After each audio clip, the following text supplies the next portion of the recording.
Rime of the Ancient Mariner. The Rime of the Ancient Mariner was written by Samuel Taylor Coleridge. Samuel Taylor Coleridge was an English poet, literary critic and philosopher who, with his friend William Wordsworth, was a founder of the Romantic movement in England and a member of the Lake Poets.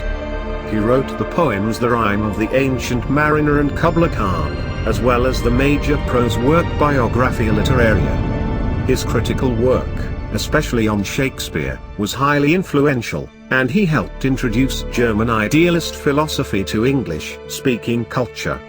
Coleridge coined many familiar words and phrases, including suspension of disbelief. He was a major influence on Emerson and American transcendentalism. The characters of the poem. Ancient Mariner.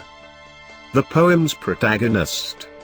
He is unnaturally old, with skinny, deeply tanned limbs and a glittering eye. He sets sail from his native country with 200 other men who are all saved from a strange, icy patch of ocean when they are kind to an albatross that lives there.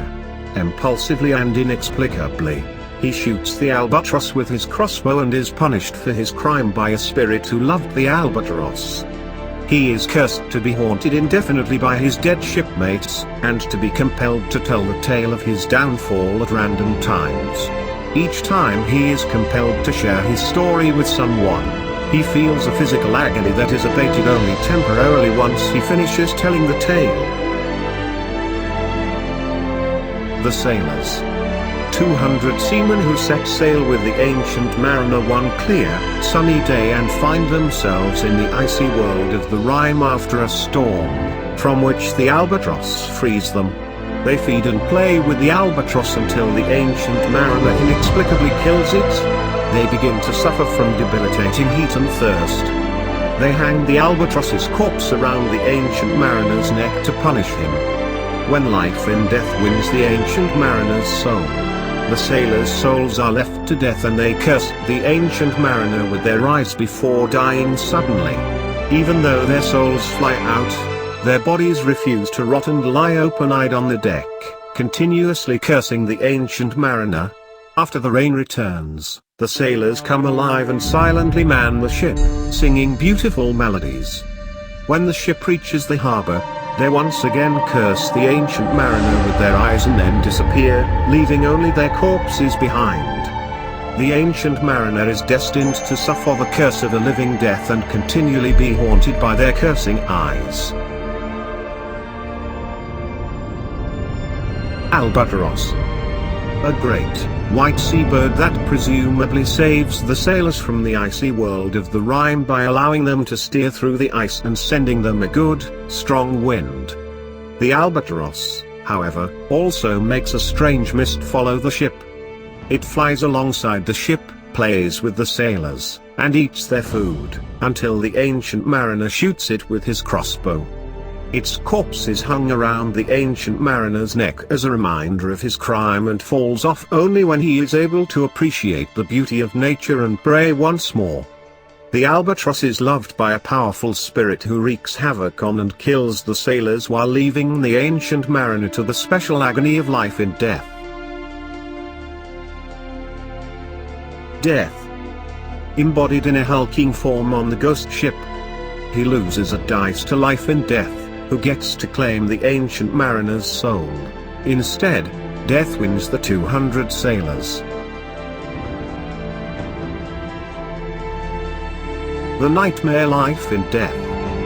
Embodied in a beautiful, naked, ghostly woman with golden hair and red lips. She wins a dice over death and gets to claim the Ancient Mariner's soul, condemning him to a limbo-like living death.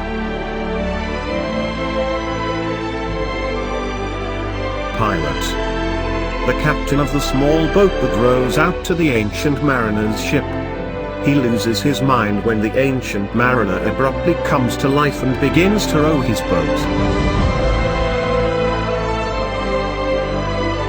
Pilot's boy. The assistant to the pilot, he rows the small boat. He loses his mind when the Ancient Mariner, whom he thinks is dead, abruptly comes to life and takes the oars from him. Hermit. A recluse who prays 3 times a day and lives in communion with nature in the woods. He accompanies the pilot and the pilot's boy on the small boat because he loves to talk with mariners from a far country. The ancient mariner reveres the hermit as a righteous and holy man, and asks him to absolve him of his sin. The hermit is the first person to whom the ancient mariner is compelled to tell his tale.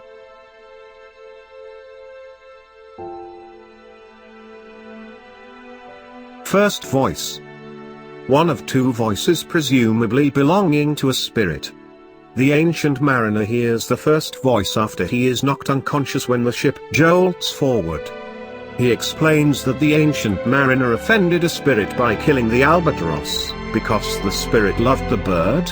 Other than this moment, the first voice relies on the second voice to explain the ancient mariner's situation to him.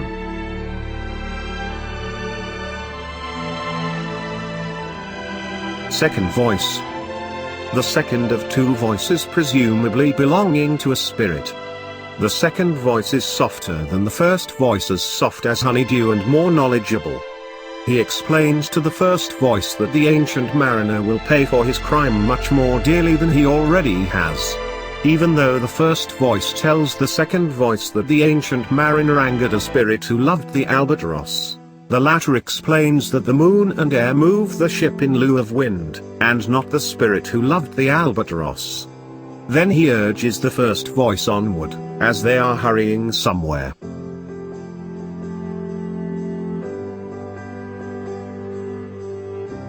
Argument. How a ship, having passed the line, was driven by storms to the cold country towards the South Pole, and how from thence she made her course to the tropical latitude of the great Pacific Ocean, and of the strange things that befell, and in what manner the ancient mariner came back to his own country. 1. It is an ancient mariner, and he stoppeth one of 3. By thy long grey beard and thy glittering eye, now wherefore stoppest me? The bridegroom's doors are open wide, and I am next of kin. The guests are met, the feast is set, mayst hear the merry din? But still he holds the wedding guest. There was a ship, quoth he. Nay, if thou got a laughsome tale, mariner, come with me. He holds him with his skinny hand. Quoth he, there was a ship. Now get thee hence, thy grey-beard loon, or my staff shall make thee skip. He holds him with his glittering eye. The wedding guest stood still, and listens like a 3 years child. The mariner hath his will. The wedding guest sat on a stone, he cannot choose but hear, and thus spake on that ancient man, the bright-eyed mariner.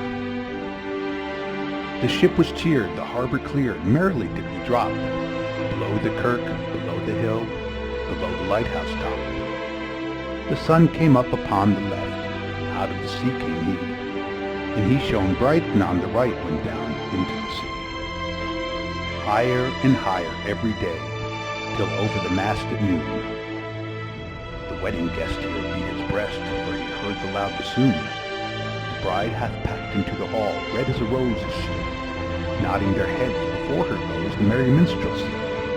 The wedding guest he beat his breast, yet he cannot choose but hear, and thus spake on that ancient man, the bright-eyed mariner.